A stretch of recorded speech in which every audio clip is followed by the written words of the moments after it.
మన ప్రాంతానికి మొదటిసారి గౌరవ ముఖ్యమంత్రి గారు రావడం 500 కోట్ల రూపాయల పైచిలకు శంకుస్థాపనలే కానీ ప్రారంభోత్సవాలే కానీ అలా ప్రత్యేకంగా మన ప్రాంతానికి సంబంధించి బసవేశ్వరుని విగ్రహ ఆవిష్కరణ ఏ బసవేశ్వరుడైతే అనుభవ మంటపము కాయకమే కైలాసము దేహమే దేవాలయము మానవత్వము సమానత్వము ధర్మము కులరహిత సమాజాన్ని నిర్మించే ప్రయత్నం చేసిందో ఆ మహనీయు యొక్క విగ్రహ ఆవిష్కరణ ఈరోజు ముఖ్యమంత్రి గారు చేసిన వాళ్ళు చాలా అదృష్టవంతం చెప్పి నేను భావిస్తాను. జైరాబాదు మెదక్ జిల్లా ఒక గొప్ప చరిత్ర ఉన్నది. మెదక్ జిల్లా అంటే మెతుకు సీమ. మెదక్ జిల్లా యొక్క జీవనది అంటే మాంజీరా. మెదక్ జిల్లాకు ఇంకో గొప్ప చరిత్ర సింగూరు జలాలు, సింగూరు డ్యాము. జంట నగరాలకు అత్యంత దగ్గరలో ఉన్న జలాశయం అంటే సింగూరు డ్యామ్. మెదక్ జిల్లా ఇందిరమ్మ జిల్లా. మెదక్ జిల్లా 1980లో ఇందిరమ్మని గెలిపించి రాష్ట్ర ప్రధాని చేసిన చరిత్ర ఈ మెదక్ జిల్లా ప్రజలది.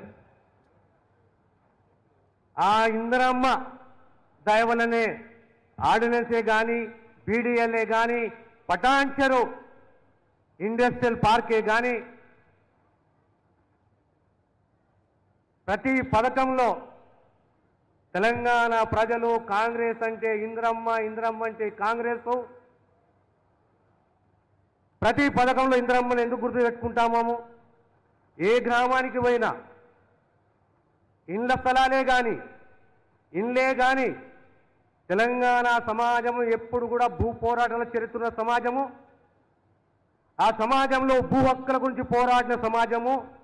ఆ పోరాటాన్ని గుర్తించి ఆ హక్కులను పరిరక్షించి 25 లక్షల ఎకరాల భూమిని, ప్రభుత్వ భూమిని ప్రతి తాలూకాలో ప్రతి గ్రామంలో పేదవానికి పంపకం చేసిన చరిత్ర కాంగ్రెస్ది, ఇందిరమ్మది. ఈనాడు మళ్ళీ చాలామందికి తెలియదు, మెదక్ జిల్లాకు ఇంకో గొప్ప చరిత్ర ఉన్నది. మగ్దుమ్ మొయినుద్దీన్ పుట్టిన జిల్లా ఇది. మగ్దుమ్ మొయినుద్దీన్ పుట్టిన జిల్లా ఇది. ఎంత గొప్పగా చెప్పిండు, అహాతు లేకే చలో కాయనాతు లేకే చలో చలో తో సారే జమానేకు సాత్ లేకే చలో.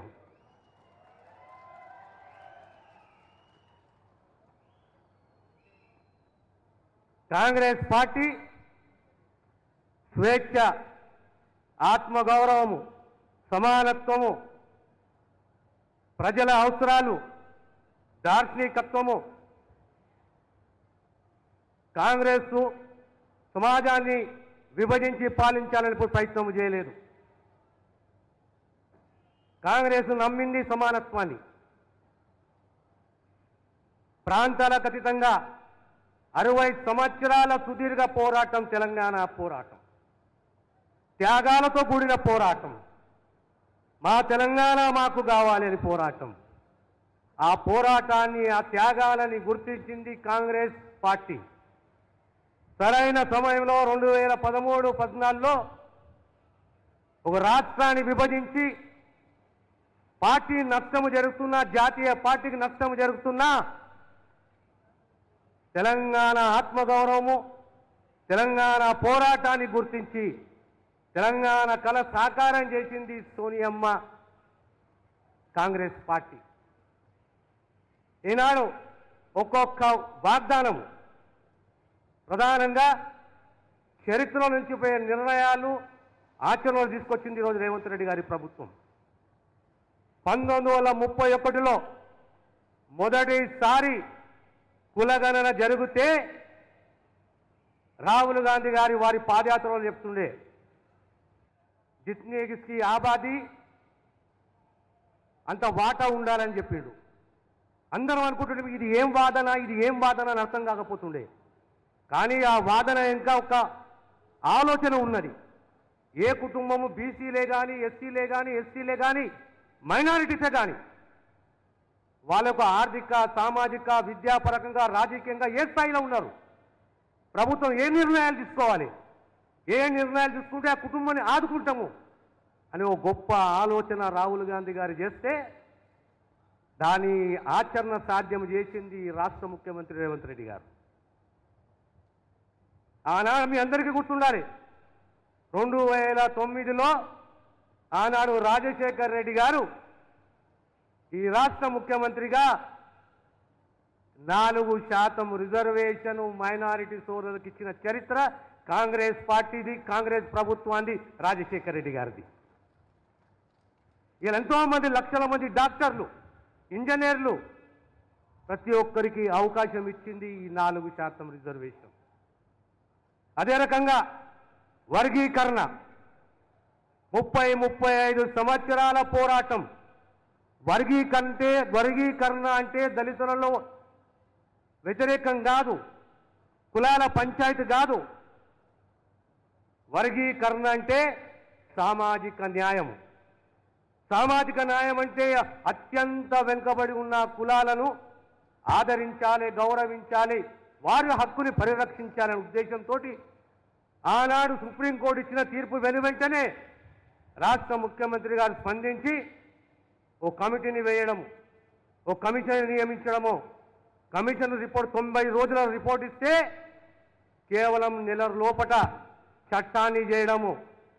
ఏప్రిల్ 14 నాడు బాబాసాహెబ్ పుట్టిన దినము, ఆనాడు వర్గీకరణకు సంబంధించి రూల్స్ ఫ్రేమ్ చేయడము. ఇది ఒక చరిత్ర. కులగణనే కానీ వర్గీకరణనే కానీ మళ్ళీ తిరిగి ఈరోజు ఆనాడు రాజశేఖర్ రెడ్డి గారు ఉన్నప్పుడు కేజీ టు పీజీ ఉచిత విద్య, ఆనాడు ఆరోగ్యశ్రీ, ప్రతి పేదవాని ఆరోగ్యాన్ని కాపాడే బాధ్యత ప్రభుత్వం తీసుకున్నది.